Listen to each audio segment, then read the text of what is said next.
دوستو انٹرنیٹ پر کئی ایسی کہانیاں مشہور ہو جاتی ہیں جن کا حقیقت سے کوئی تعلق نہیں ہوتا، لیکن ان کہانیوں کو اتنا مشہور کر دیا جاتا ہے کہ لوگ ان کو سچ سمجھتے ہیں۔ جیسا کہ ایک ایسا آدمی جو ہزاروں لوگوں کے خواب میں آ چکا تھا۔ یہ کہانی بہت مشہور ہوئی تھی، لیکن اس کی حقیقت نے سب کو حیران کر دیا تھا۔ اس ویڈیو میں آپ کو دو ایسی ہی عجیب کہانیاں سناؤں گا جن کی حقیقت کچھ اور ہی نکلی۔ دوستو اس شکل کو دیکھیں، اس نے دنیا میں بے شمار لوگوں کو حیرت میں ڈال دیا تھا۔ یہ کہانی 2008 میں مشہور ہوئی تھی۔ کہانی کے مطابق جنوری 2006 میں امریکہ کے شہر نیو یارک میں ایک سائیکیٹرسٹ نے ایک آدمی کی شکل بنائی۔ اس کے کلینک میں ایک لڑکی آتی تھی، یہ اس کی پیشنٹ تھی۔ اس لڑکی کے ساتھ ایک مسئلہ تھا، اور وہ یہ کہ اس کو یہی آدمی اپنے خواب میں نظر آتا تھا۔ یہ آدمی اس کو خواب میں آ کر اس کی زندگی کے لیے مشورے دیتا تھا۔ اس لڑکی نے کبھی بھی اس آدمی کو اصل میں دیکھا تک نہیں تھا۔ تبھی یہ ایک سائیکیٹرسٹ کے پاس گئی تھی، اور اسی سائیکیٹرسٹ نے اس لڑکی کی مدد سے اس آدمی کا چہرہ بنایا۔ دوستو یہ تصویر اسی سائیکیٹرسٹ کی ٹیبل پر پڑی ہوئی تھی۔ ایک دن ایک اور مریض اس کے پاس آیا اور اس تصویر کو دیکھ کر چونک گیا۔ اس نے اس سائیکیٹرسٹ کو بتایا کہ یہی آدمی میرے خواب میں بھی نظر آتا ہے۔ سائیکیٹرسٹ یہ بات سن کر حیران رہ گیا۔ لیکن دوستو یہ بات یہاں ختم نہیں ہوئی۔ یہ تصویر آہستہ آہستہ مشہور ہونا شروع ہوگی، اور کچھ عرصے میں 2000 سے زیادہ لوگ سامنے آ گئے جنہوں نے دعویٰ کیا کہ اسی شکل کا آدمی ان کے خواب میں بھی نظر آتا ہے۔ ہر انسان کا خواب مختلف ہوتا تھا۔ ان کے خواب میں آدمی یہی ہوتا تھا، لیکن خواب کی سچویشن ڈیفرنٹ ہوتی تھی۔ کوئی خواب بہت خوفناک ہوتا تھا اور کوئی خواب بہت سمپل سا۔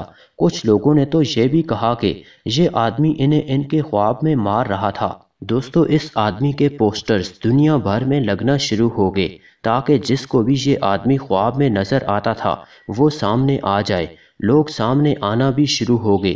اس کہانی کو بڑے بڑے اخبارات اور نیوز چینل نے بھی کور کیا، یہاں تک کہ اس آدمی پر فلمز بھی بننا شروع ہو گئیں۔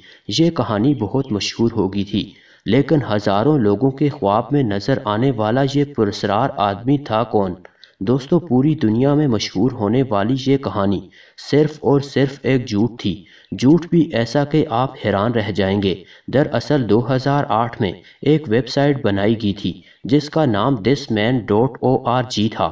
سائیکیٹرسٹ اور اس کی مریض کی وہ کہانی اسی ویب سائٹ پر شائع کی گئی تھی۔ اس آدمی کی شکل بھی اسی ویب سائٹ پر موجود تھی۔ دوستو حقیقت میں ایسا کوئی واقعہ ہوا ہی نہیں تھا، لیکن یہ جھوٹی کہانی اتنی مشہور ہو گئی کہ دنیا بھر سے لوگ سامنے آنا شروع ہو گئے کہ ہم نے بھی اس آدمی کو خواب میں دیکھا ہے۔ اس ویب سائٹ کو ایک آدمی اینڈریا نٹیلا نے بنایا تھا۔ یہ شکل بھی اسی نے بنائی تھی، اور اسی نے بتایا کہ یہ سب ایک جھوٹ تھا۔ اس نے ایسا کیوں کیا یہ بات کلیئر نہیں ہو سکی، لیکن عجیب بات یہ ہے کہ آج بھی کئی لوگ کلیم کرتے ہیں کہ یہ آدمی انہیں خواب میں نظر آتا ہے۔ دوستو دوسری کہانی بگ فوٹ کی ہے، ایک ایسا کریچر جو آدھا انسان اور آدھا بندر لگتا ہے۔ بگ فوٹ کو دیکھنے کا دعویٰ کئی لوگ کر چکے ہیں، لیکن آج تک اس کی حقیقت ثابت نہیں ہو سکی۔ 2008 میں دو آدمیوں نے بھی ایسا ہی کلیم کیا تھا۔ ان کا نام میتھیو ویپٹن اور ریب ڈائر تھا۔ یہ دونوں شکاری تھے۔ یہ لوگ امریکہ کی اسٹیٹ جارجیا میں ایک جنگل میں گھوم رہے تھے جب ان کی نظر بگ فوٹ پر پڑی، ایسا ان کا دعویٰ تھا۔ انہوں نے میڈیا کو بتایا کہ یہ 7 فٹ لمبا بگ فوٹ تھا جو کسی انسان اور ایپ کی طرح لگ رہا تھا، اور یہ مرا ہوا تھا۔ ان لوگوں نے اس کی ایک تصویر بھی لی اور میڈیا کو دکھائی کہ انہوں نے بگ فوٹ کو ڈھونڈ لیا ہے۔ دوستو اس تصویر اور اس کہانی نے دنیا میں ہلچل مچا دی تھی، یہاں تک کہ اس خبر کو CNN جیسے چینل نے بھی رپورٹ کیا۔ کئی لوگ بگ فوٹ کی تلاش میں اسی جنگل کا رخ کرنے لگے۔ یہ لوگ کئی دن تک یہاں رک کر بگ فوٹ کو تلاش کرتے تھے، لیکن ان سب کو تب مایوسی ہوئی جب یہ خبر جھوٹی نکلی۔ دراصل ان میں سے ایک آدمی ریب ڈائر بگ فوٹ ٹور کمپنی چلاتا تھا، یعنی یہ لوگوں کو جنگل میں لے جاتا تھا تاکہ بگ فوٹ کو ڈھونڈا جا سکے۔ اسی لیے انہوں نے یہ سارا ڈرامہ شروع کیا۔ دوستو وہ بگ فوٹ کی تصویر بھی فیک تھی، وہ صرف ایک کاسٹیوم تھا۔